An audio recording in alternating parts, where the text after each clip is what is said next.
Exactly. They got to go. We do have to talk a little Cam Newton right now, guys. Okay. Apparently, his conversation with Roger Goodell, I guess it didn't go as well as he must have thought it did, because he was on the receiving end of a couple of questionable hits that, again, were not called yesterday against the Rams. Here he is after the game.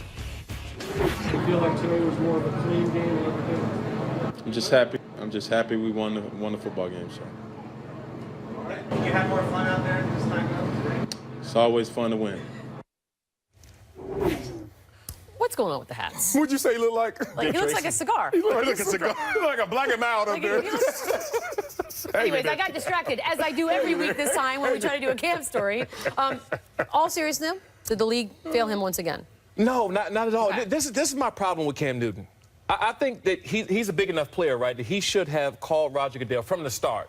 Not say anything publicly. Don't complain to the league. Don't voice your opinion. The first thing being to Cam Newton, because he can do that. He's a star in the National Football League. He can call it Roger Goodell and make his complaints felt Wait, first. do you guys like have his number, or do you have to go? No, through somebody? I mean, of course he has Roger get it. Goodell. His text. Your agent can get it. Yeah, but he can reach out. He can reach out to Roger Goodell personally himself. He should have did that. Okay. The fact is, the NFL likes to set an example across the board, not just for one player. So now that he's made it public, the NFL is not changing anything. The NFL is not going. I disagree with that. The NFL is not changing anything, because they know if they change something for Cam Newton, anyone else that starts to complain publicly, that's going to look for the same treatment, and that's just not going to happen. We're not asking them to change anything. We're asking them to get it right. And they got it right yesterday, and they didn't get it right the weeks before. That's why they got the phone call from Cam.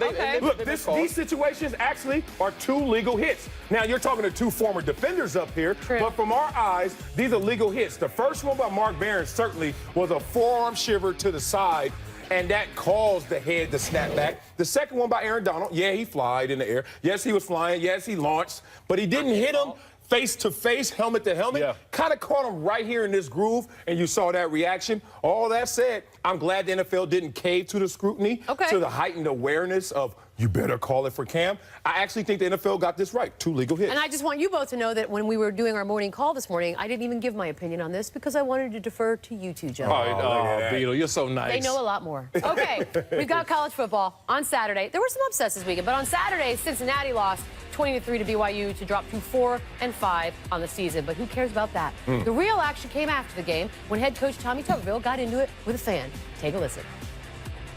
Hey, go to hell. Get a job. Get a job. Yeah. He has since apologized to the don't apologize. saying he just hates losing, blah, blah, blah, blah.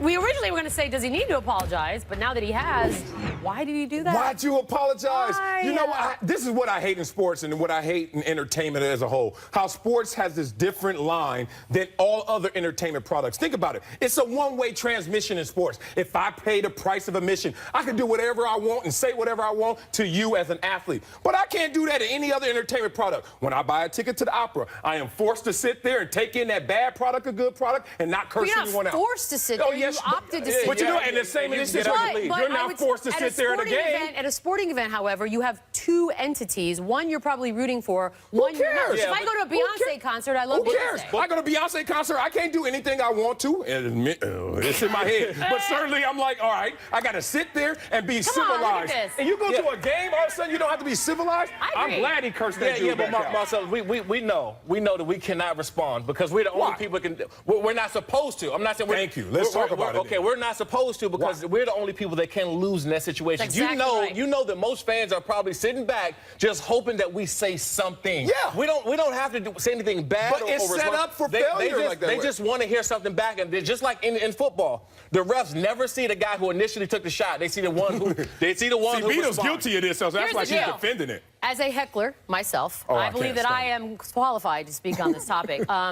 Yes, we do love to heckle. We like to say horrible things. I can't say the worst because obviously now I will get in trouble with my career. However, I once did. Right. And that being said, if we get a response out of anybody, we won. Yeah, but what entitles you to even heckle? You don't do that at the movies. Everything else you pay for, you don't heckle. But you go to sports, all of a sudden you can heckle us like we're not human. Because I'm at a game, and I'm, for example, Spurs. I'm at a Spurs game. I'm cheering for the Spurs. Yeah. I am not cheering for the other team, so I will. I just want to send this warning. Start something, I'm going to finish it. No, just like yeah, that in look. sports. You say something. I crazy, want to finish it, but we're not. I'm Durant up here, baby. With a judge. I am Durant. 3 cheers for the Jags you would defense. heckle me. I wish I had. I wish. I wish I had. Get a sack, Wiley. Ball goes up. 2 Jags. Oh, it's the worst. 2 Jags walk into a bar. But where else do you do that? It's hilarious. You don't do that Because in any other entertainment if I paid product. to go to a movie, like I wanted You to see the pay movie. to go to games. You pay to go to movies. Man, look, why are you it's civilized at the different. movies? These It's not guys the same. deserve to be heckled. They just ran into each other. Bad I movies. Why agree. you don't Thank heckle a bad movie? Well, what about Harrison Barnes? I'm not saying nothing because I might get my credentials. Oh, now we can heckle him, of course. Yeah, but when we see a bad acting performance, we're not heckling. You go to the Oscars, you see a horrible performance, you're not heckling. Why? First of all, nobody goes to the Oscars by choice. 3 cheers for Chris Boswell. Executes, I would say, maybe for the worst onside kick. So we can heckle him. We can heckle the heck out of this guy. Yeah, you got We may call one his job. house. You got one job. And it's not the. It's not the I'm best. surprised he didn't sprain an ankle. What is that? What is happening? A lot of bad. Okay, heckling allowed on that one. Okay. Can we go to his I house? agree to that Yeah, one. we can show Okay, up. the Browns lost again this weekend. They're now 0-9. One Browns player, however, has guaranteed they're going to win one. Oh, Lord. Oh, man. We got you. Have you been watching this team? It's bad out Sports there. Nation. Sports Nation is presented by Toyota. Let's go places.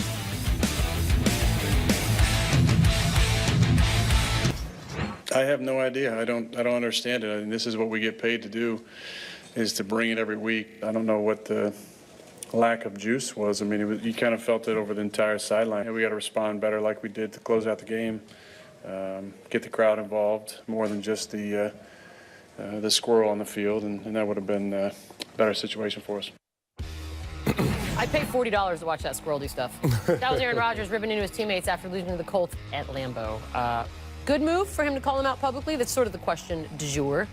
Typically, when your best player, who is a former NFL MVP, calls out a team, then obviously that's a good thing. But in this situation, if I'm on the team, I'm careful if I'm Aaron Rodgers because one finger pointed out, 3 back at you, and a thumbs up to God. And if you look at these numbers, oh, Aaron Rodgers, you're still great, but you're not Aaron Rodgers. And I think your teammates know that better than us sitting behind this desk.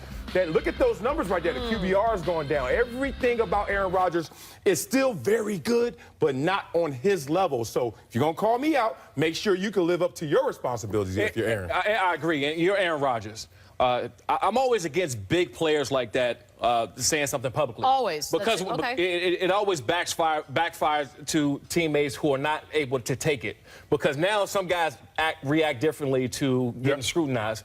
When you're Aaron Rodgers, you're put on another platform and you start pointing fingers in your locker room. You might not get the reaction you think. Some guys can't take that. What do you mean can't? Like, what happens? Now you might not get guys to go out and perform the way they're accustomed. Like resent you because you're getting resented a little bit because you've been put on this platform. And you got to understand, guys, look, you're Aaron Rodgers. Guys in the locker room look up to you. So the second you start pointing fingers and saying we as a whole, because you're not pointing out individual offensive linemen, our running back, we're not catching the ball well playing.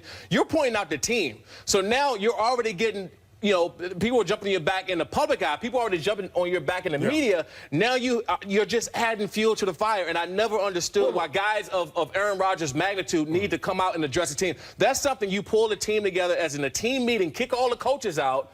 And now you start ripping guys. Stop with that kumbaya. No, you start. You know damn well Aaron Rodgers saying you better get on board or you're out of here. But okay, but yell at me in the team meeting room. I can take that. I can take that. Just don't do it publicly because guys sometimes don't respond well to it. Let's talk about a team we can all agree on.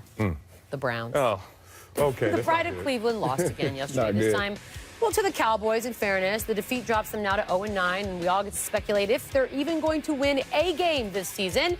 Take it away, Christian Kirksey. We're not going to go 0-16. That's for a fact. We're not doing that. So. That's a bit of a guarantee, and I give you the schedule. Let's help you out, please. Christian. Where's the win coming, guys? Are you a believer, Christian? Because, look, I don't believe in your team. The best percentage chance they have is the Bengals at 35%. Last time I checked, that means that you're not supposed to win that game either. all those games are losses on paper. That's a bad situation. You know, as I know, we used to get our schedule, and I used to circle it, the games we are going to win. Then I'll write a little question mark like, that team might get us. There's not a game you could circle for the Cleveland Browns right now. Yeah, and anytime you start talking about 0-16, we're not going 0-16. I think you already made up in your mind that you're probably going to go 0-16. yeah. And the fact is, it's not going to get any better because when they go 0-16, they're just going to clean house again and remove everybody, and the next season don't look too promising for them as well. But then it's the same dude that last week said they were going to go 8-0. He did. But then they lost, so I think he really meant they're going 7-1. What did he really mean by that? Because he's already They're probably going to win now. We just get the math wrong. And then his explanation, he was shaking his head no on everything he said. I know, the body language wasn't great. He had his fingers behind his back. Everything was crossed. Speaking of bad teams, oh, man, the Rams continue the downward spiral with Case Keenum under center. Yesterday, Rams fans were so tired of bad offense, they started chanting, "We want Goff." After the game, Jeff Fisher had this to say about those chants. Quote, "I honestly didn't hear them root for Jared. I would submit that Case was not the reason we lost this game today." All right, so then let's give you some numbers. Here's Keenum's numbers. Those aren't great. That's all I know. Yeah. Okay. Sean, at this point, the question is no longer, does he deserve a chance? Could it be worse if we put Goff in? Yeah, it can be worse. How? You can keep Goff on the bench and the rest of your season can go down the drain. That's basically what you're saying to the rest of the team. They're already tucking it in and going to lose the rest of the season. Whenever you have, they're tucking their tail and saying, hey, you know what, we're double tucking, huh? Yeah, you got to Tails. double tucking. I guess you got to double tuck now. But they're already saying to the rest of the team that we already made our decision that this is going to be our season. We're going to keep our starting quarterback that we gave up half of our team for. We gave up future draft picks. Oh, wow. And we're gonna tuck it in for the rest of the season. That's what if I'm on the defense, that's what the coach is telling me right now. Sean, can I help you out? Talk to him. All right. Before I worked here on Glorious Sports Nation, I did some NFL Live work, and let me just put on my NFL Live hat and give you this. Case Keenum is the best option they have, and this is why. If you look at this receiving core that they had last year, 32nd ranked in the league. The worst receiving core in the league last year. You inherit that this year. Okay, now you're Case Keenum. You're an average, above average, slightly above average quarterback. You think you have Todd Gurley, and Todd Gurley's going to be your workhorse. And if you got a running game, you got a play-action passing game, and all some things going. Let me just enlighten you on who Todd Gurley is. This is Todd Gurley this year. We have not seen him crack the 100-yard barrier. As a matter of fact, in his last 16 games, going back to last year, he's only had one game over 100 yards. 16. He's only had one. So the problem is not Case Keenum. He's holding this thing together. Got the worst receivers, and he has no running back right now. Worst yards per carry of all qualified running backs. What is a quarterback to do? And this is when stats lie. Stats do lie because they've been playing from behind a lot of times this year, and it's hard to run the ball when you're playing from behind. You got to throw in order to catch up. It's hard to run the ball when you got the worst running back, too. Yeah. And I love Todd Gurley, but he's, by the numbers, the worst running back this year. He does. Stats lie. We'll be right back. First, though, it's Veterans Day this Friday. To celebrate Veterans Week, we're going to share some special messages from athletes around the country. Take a listen.